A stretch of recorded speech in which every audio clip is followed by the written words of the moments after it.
Yeah. I'm leaving that in. Welcome to the Tuck Shop Podcast. Thank you, David. All right. I'm just doing some stage directions here and action. Jeez, oh man. Welcome back to the show. We're getting close to the end of the term, David. It never ends. Well, yeah, you don't care anymore. It's lifelong learning. Yeah, it does it. I mean, you're here. Yeah. We're busy this spring. Or in this fall, this summer. I mean, we always are, though. Yeah, I mean, I'm proud of the work that we've gotten into a rhythm to start putting events on this fairly consistently. Yeah, for a long. Yep, yeah, and reunions and things like that. Yeah, reunions coming up. Same kind of stuff's on the schedule. We have Hall of Fame coming up in about a week. Yeah, you still have till this Friday if you have an RSVP, get on RSVP. So you still have 48 hours. So from recording, so that's the Friday the 11th. Yep, you got till then to get on and to RSVP. So okay, and you then want to do that if it's on your list. Golf's coming up. We have the Mountain Cat Media is coming up. Mountain Cat Media, Music, and More. Yeah, which encompasses, I want to say it, probably the most creative people on campus were those that were involved in, those student organizations and entities. And I think, I don't want to make it sound like they were the most giving, but it takes a lot to entertain students. I think we all know that. And those organizations, when I talk about those organizations, the Advocate, WPJ, the TV, the radio station, the programming board, not only were they, tasked with informing students and what they thought was important, but seriously, entertaining the troops is a lot of work. Yeah. Whether it was, bringing bands on campus, whether it was putting together a yearbook, whether it was, a place where people could put stuff in back roads. Those guys, hats off to them, the things they did, and it'll be good to get them all back. It's interesting. We're starting to see some of the RSVPs come in, and you're starting to see some people that made a career out of what they did here as one of those organizations. So it'll be a great time. Well, I'm excited. We're gonna get some of your committee folks on, at least one of them or two of them, and talk about that and do a full show coming up here in a week or two, which is kind of fun. And then I'm real excited because I think we're going to turn over the show, at least partially, to the group and let them do an episode here of this podcast at the event. Oh, sure. Yeah, we've got plans for that. We got some absolutely talent. Might as well make them do work for us for free. Yeah, absolutely. Also, the thing that we added since we last spoke to everybody on the podcast is the second annual UPJ night at the Pittsburgh Pirates. Oh, yeah, right. July 25th. Yeah. Should be exciting. There'll be a link coming out. It's not quite ready yet, but you'll be able to get tickets. We're going to be on the third base line. Come on out to the ballpark and see the Pirates. They play baseball. I can't guarantee how good they'll do it, but I don't want to guarantee anybody to come see Paul Skeens because no, we don't know who's going to be pitching at that point.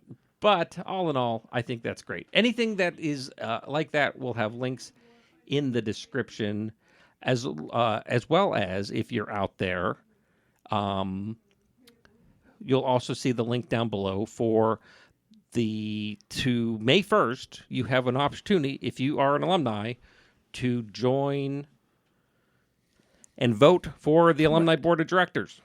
So you're going to go through that list, and you're going to see a lot of people who've been on this show. And I'm going to, since I'm one of them, I'll leave it at that. And I don't want to taint the audience. And this isn't technically, there are no campaign finance laws on this, right? So I'm Matt Cernell, and I approve this podcast. Damn straight, Bubba. So that'll be down there too. Again, if you're an alumni, you have a chance to go ahead and vote on the board. And we appreciate it. That's also participation. We just have to fill out your information so we can verify that you are an alum and you're not just, it's painless. Stacking or stuffing the ballot box. Yep. Well, we won't have that. So good. Okay. Paperwork out of the way. Because now we have some fun to talk about. Housekeeping out of the way. Abby Gearhart's back. And this time, Abby, you have your third appearance on the show. Yes, sir. Your third title. Third title, I guess, since the show. I've been through many titles Yes. on this campus, but this is by far my most favorite, and I am so excited about it. You are now athletic director. Correct, I am. Just so grateful. Just ever since I came to Pitt Johnstown and worked in college athletics as a student athlete, just that was my end game goal, and obviously getting to be tutored by the great Pat Pecora. I know I have huge shoes to fill. I'm going to try to wear my own shoes, but really maintain the same integrity and principles that he did, because he meant everything to me. He meant the world to me, and how he operated was, I think, just the truest, purest form of how a human should operate. So I've adopted those principles. You when the email came out about the movements, which it was that Friday afternoon, it came out, and I saw this change. My first thought was I was so incredibly happy for you. Thank you. Because of what you just said, and because I got to live that too. Yeah. And we're recording now sitting in what used to be Bill Corey's office, my friend, my mentor, and to have the chance to sit and pause in his seat has been such a rewarding thing for me, even with him not here, that my first thought was, Abby, thank God you get this. Because you're the perfect next, I appreciate the continuation of that. I'm certainly living in gratitude. I really am. It's a dream for me, and I loved my previous role. I really did. I served in an interim position as Associate Vice President of Student Affairs and Athletics, and I love what it taught me, just a broad perspective about the school, and the things that I got to do in the year that I was sitting that seat was truly amazing. I learned so much about the school, and I learned so much about myself, and I really, really appreciated the opportunity. But I'm just so grateful to be in I'm living my dream, my career dream. So it's very awesome, in a place that I love very, very dearly. So I'm super grateful. That's, like I said, that was just exciting to see, and I'm glad. But this isn't the We're Tracking Abby's Career podcast. It seems like it sometimes. It kind of connects, though. but it does.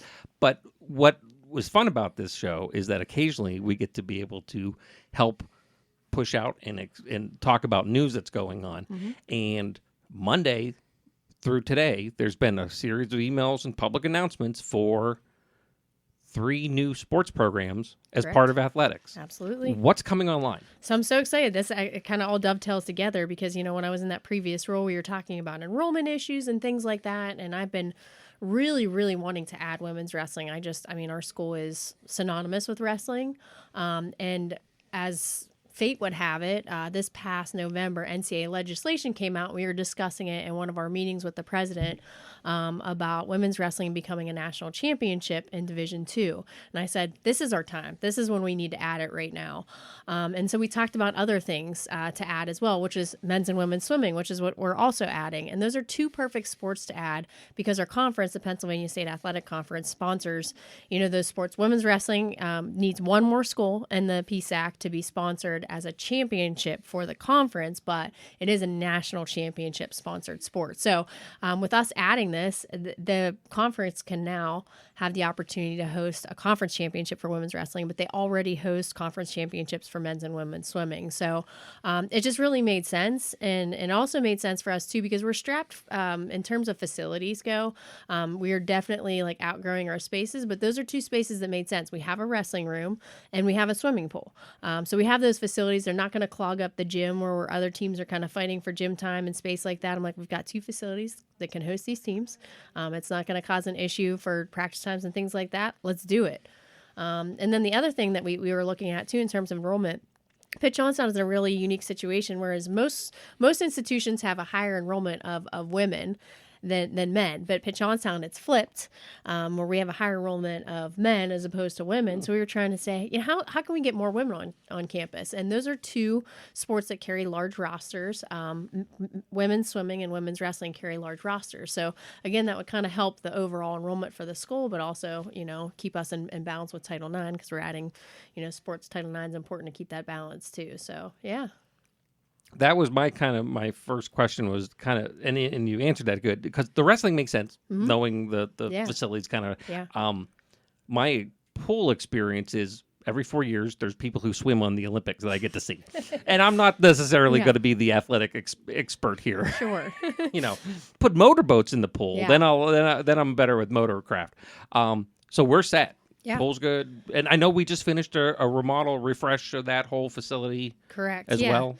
There's definitely upgrades that we need to do in order to. We have a pool that we can compete in. We can't host a championship. You need 8 lanes to host a championship. We have 6 lanes, but we do have the right size to compete. We need to get a timing system. All that was budgeted for, and just some gradual upgrades that we can do. But we actually could compete where it's at. It's not required to have a timing system, but obviously we want to be on par with what our peers are at. But yeah, swimming is exciting. It is an extremely competitive sport in the PSAC.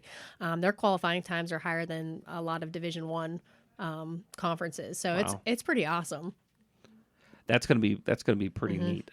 It's cool to see these things coming on now, because I get it from the spectator side. And correct me if I'm wrong, David. You were like me in school, not super athletically inclined. I was. You were? You Yeah, were? I ran cross country. and Oh, track did you and, run here? Yeah, he was a cross country alum here for us. You which never isn't talk about which isn't that. nearly as exciting as swimming. I'm not sure cross country is exciting as anything. What happened? Age. You get old. Sorry, I'm just giving you a hard time. You get old.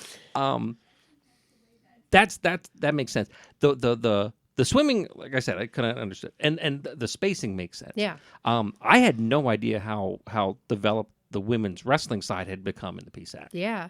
It's like I said, with us adding, it has sparked Edinburgh to add, and when Edinburgh officially adds, we can have a conference championship.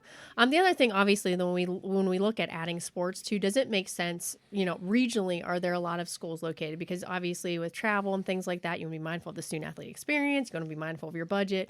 Both of those sports we're very saturated with both of those sports in this area. Like the Mountain East Conference, West Liberty, Fairmont, they have women's wrestling programs. So all of it just made sense for us, even if the PSAC didn't sponsor it as a championship. There was so many women's wrestling schools around us because wrestling's so big in Pennsylvania. But I mean, come on, Pitt Johnstown wrestling, we have to have it. We have to have it. So it's been, it just made perfect sense, and I'm so excited to do it.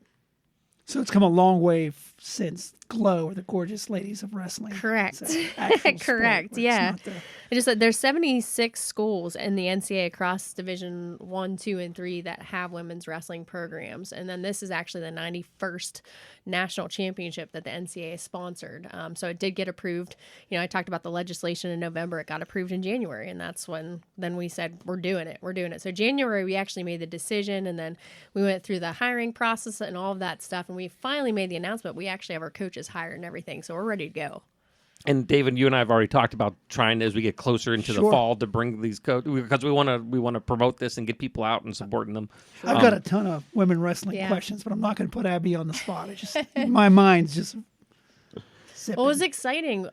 Was it 3 weeks ago? We had 6 women wrestling recruits on campus, and it was just awesome. We don't have singlets for them yet, but they put the men's singlets on, and they kind of pinned them up a little bit. But it was honest. I got so choked up seeing it because it's a part of not only our school history, but NCAA history. They get to be part of something super special. And I got goosebumps. I'm getting goosebumps talking about it now. It's just really neat to see that and experience it.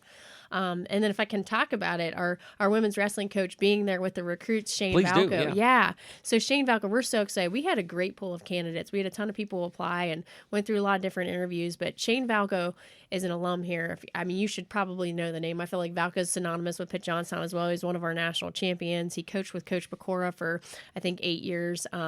He's from the area, he's Forest Hills grad. Shane and I go way, way back. And this Did you is ever wrestle him? What's that? I never wrestled him. No, I would not. I don't a think fundraiser. he's yeah, right. So we graduated Forest Hills together, and we graduated from Pitt Johnstown together. He was actually my homecoming escort at Pitt Johnstown. We've just always been really good friends, but truly he was the right fit for the program.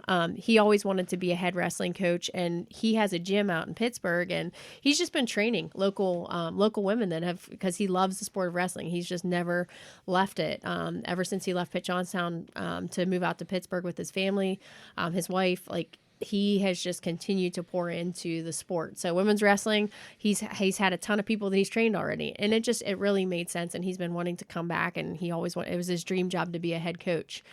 So it's just really exciting how this all worked out. And he truly was, he was the best candidate, absolutely, from all the people that we hired. So it's such a new sport, so a lot of people don't have a ton of experience and things like that. But we got a lot of really great inquiries about it. But we're so excited to have Shane. And it's always nice to have an alum back on staff for sure. And we talked, David, when we talked about laying out this episode, the idea came, well, let's invite him with, come on up with you. Like, no. That has to be a whole episode to unpack for sure. with that alumni experience and everything else. So look for that one coming in the fall. Absolutely. As we get closer to the season. Yeah. Just really kind of neat to add these three new things that and find them. There's a smart side of the, not to get it too much in the weeds of how the university works, but the benefiting from the components we already have to build more. Right. Not turn it into, like you said, if we were going to add do we have to build a new stadium? A new stadium or something along those lines. No, we have all the pieces already. Exactly. It's a logical step to more for our students. And to add to that too, I am so excited about the swimming side of things. We've had this pool, and it's been hard with, we used to have an aquatic director, and he retired, excuse me for the number might being wrong. I think it was 2018 he retired. And so we haven't had a lot of programs run through our pool. God bless our track coach. He's been helping to run it, but track is a year-round sport. He also coaches cross country. So with hiring this swim coach, he is also the aquatic director. So you're going to see a ton of programming coming through. This guy's passionate. He has experience about it. So you're going to see a lot of different swim lessons and different programming for the community. So the community is going to benefit largely by this hire as well. So we're looking to get that, not only revenue coming through the pool again, but also just our community outreach. That's super important to us. And the guy that we hired, Kyle Zeller, is just like lights out. I just absolutely love this guy. He's got such an energy and passion for this community. He was the assistant coach at St. Francis. So he has a ton of experience with aquatic director. He's a ton of experience with swim in general, but his lifelong goal was to be a head coach too. So it's really neat. And he's got the type of energy to start a program. And I've heard nothing but good things about him in the community in terms of swim lessons. People are like, oh my gosh, I took my kiddo to St. Francis, and they absolutely loved Kyle. And so I'm just getting flooded with a ton of positive feedback about him. But his swim knowledge and experience, like he knows Michael Phelps' coach and all this stuff. We are just super blessed to have him as well as Shane. So that's good. That's pardon me. There's a resource there that and it is, like you said, it's a hard time. I think you're right. Somewhere like later 2018-ish, and then we get through 2019. You start thinking, and then we're shut down for and it just kind of like everything else gets put on the back burner. I love it. We get a ton of inquiries about swim lessons, and we do have them. It's just the timing and with hard. The staff. We get a lot. And I'm not going to kind of preempt anything, but maybe this will stop some of the calls. We do get a lot of inquiry from alum. Yeah. They want to use the pool. They want to know what the benefit is. And I think to your point, without the proper, lifeguards or manager, it's not swim at your own risk. But I'm hoping that, again, we can start to implement some of those alumni programs. Exactly. Absolutely. That we did before. Yeah. For a lot of people, I know Matt used it. I just was going to think there's two of us in social science right off the bat. I have to do it from a physical therapy perspective or I'll, croak. And Dr. Kleinstuber, who's been on the show before, actually is athletic and good at it. Because I enjoyed going when Gross is there and he's doing laps back and forth super fast and I'm just paddling around. But hoping to see an alumni component in that use of the pool. I know we talked about it at one point. It was there. And again, with the changing and the shutting down, it kind of went away. But let's and we were offline too this past year with getting the upgrades as well. So we had COVID, and then we were offline getting upgrades. And like I said, our track coach, which they have meets every single weekend, it just the time that it wasn't there. So, but we were keeping the pool afloat, for a bad pun. But now I'm excited to see it. Seeing waves of, I'm going to just stick with the water puns, waves of opportunities for people to let's just hope no one pulls the plug on these programs. This is true. That's true. Yeah. They're going to be flooded with a lot of programs. How about that? David, get off my show. But Not to as we kind of head through the show here, Abby, I don't want to ignore everybody else. What else is going on the athletic side that I know we're kind of getting towards the end of term, but yeah. baseball's in swing. Sure. I'm actually, so once we get off this podcast, I'm heading out to our softball game. So the weather has been fantastic in Western PA. I say that with a lot of sarcasm. So it's been really fun trying to manage softball games and baseball games around that. 20 degrees yesterday and snowing wasn't conducive to baseball. It's crazy, but we're playing softball today. So yeah, everything's going really well. We had a ton of changes this year, obviously, with everything that happened with Pat, but we have a ton of new coaches and things. Like, I'm just very excited to see, where athletics are going. We had a lot of great experience and people roll off and retire and things like that, but we have a lot of hungry young people. So all of our young coaches have been doing really well. Enrollment numbers, we're projecting without the new sports to be around 310 student athletes. With the new sports, that can easily add another 50, 60. Will we hit that number this fall? No, because, we're talking about adding new sports in April. So trying to get those people locked in right away. But by next fall, we should be easily having another 60, 70 student athletes with those 3 sports being added. So very excited about what that looks like for enrollment, just the opportunity to compete. There are great sports in this area. There's a lot of high schools that have it. We host high school meets in our swimming pool. So yeah, there's a lot of really great things going on in athletics. I'm very excited about, where we're at. It's exciting time, and it's one of those things that we doesn't have that nice end date. It's athletics kind of goes year round. It's year round, man. It is a year round job, and there's always something to look forward to. And I know one of the things that David and I have been talking about is coordinating better and getting word out to when events happen, and to even, because one of the things that I don't think a lot of alum, and even we can just promote it right now, even if you just follow the athletic side of the social media page, a lot of these events are broadcast. Absolutely. Yeah. You can get on, if you want to follow UPJ basketball, UPJ men's or women's or whatever. Yeah. There you can get on and watch them. Sit at work. I think we talked about linking those. Yeah. I think since we talked, the weather has not been cooperating. Yeah, it hasn't been so once we get hopefully today we'll be able to. What we want to do is link those game day experiences onto the alumni Facebook page, which links you to the athletic Facebook page that gives you that opportunity to sit and watch a softball game, a basketball game, a baseball game,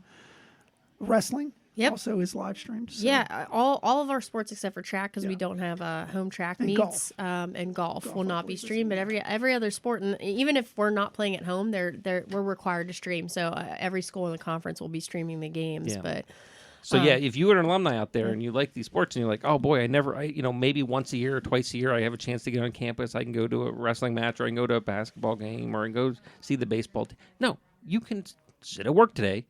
Yeah. And work on that one monitor, and on your second monitor, watch the softball game. Exactly. Or any other of the events that we have out there. So and listen to George Lucas. He's one of our alum, and he was Gator on the radio for years. He was a radio personality, Gator, and he's one of our alums, and he does our broadcasting. He does an amazing job and has been really training students, and they've been involved with our broadcasting too. It's awesome. It's a really cool thing. So we want to kind of stress that too as an option for alum everywhere. You can wherever across the board, and that's just become so interesting. I had a open work lab the other day, and they're working in the computer lab on the computer with the laptop, and I walk around to see what's going on. And it's quiet. It's not quiet time, but it's kind of like, hey, if you want to work on stuff or whatever, I'm just hanging around if you have questions. Pirates game is going on now on the laptop. Yeah, for sure. And it's like, hey, that's just the world now. You can see these. It's great. What you want, when you want kind of deals. Yeah, absolutely. And you could do it for UPJ too. Yeah, absolutely.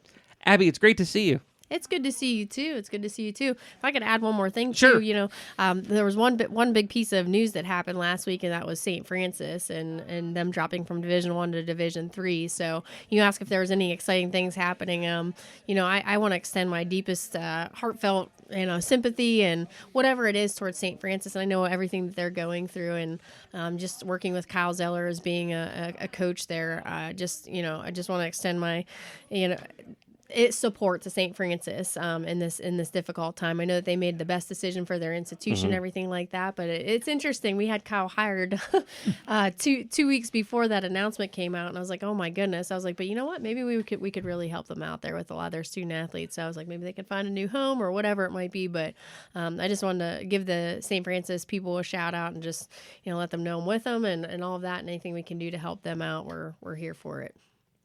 I'm sure they appreciate that a good bit. Yeah, that's kind of a shock when it. We heard rumors, but man, when it actually came out, we didn't expect it to happen that fast. It was super fast.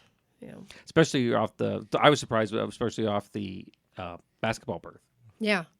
Yeah, making the tournament, and then all of a sudden it was like they're on the highest of highs, and then bam. So you have a lot of friends that went there and played there and everything. We often scrim in St. Francis in many of our exhibition or preseason games, so we have a close relationship with them for sure. You never know. Yep. I guess you never know. Yeah. Abby, thank you. Thank you. Thanks for having me. Appreciate it. We're gonna look for a lot of cool stuff coming up in the fall. Yes, sir. Great. David? We're good. We can end now. On that note, we'll talk to everyone next week. Actually, next week we have an exciting episode. We will be. I guess this wasn't exciting. No. This I'm is offended. good. This is there's classifications. This is good. It's always great to have you. Next week is the good of kind of insanity good. We're going to the student teacher showcase. The only criticism I have with Abby is it's like you got to pull words out of her. Hey, I was a student teacher. I could at one point in my career. You've gone through this. Yeah, I've gone through it. So imagine going through that student teacher process, and then these old alumni guys grabbing you and making you sit as a student and talk on the podcast. Yeah. Yeah. Well, as Dave said, I have a difficult time talking. So I said it's like pulling words out of this kid over here. Well, either way, we'll be back next week. Everyone have a great week. Check those links down below for everything we talked about at the beginning, and we will see you next Wednesday. The Tuck Shop podcast is recorded live on the University of Pittsburgh at Johnstown campus. Update your contact information with us by visiting johnstown.pitt.edu/alumni. Connect with us online via Facebook and LinkedIn, or consider donating to the university at give2.pitt.edu/giveupj.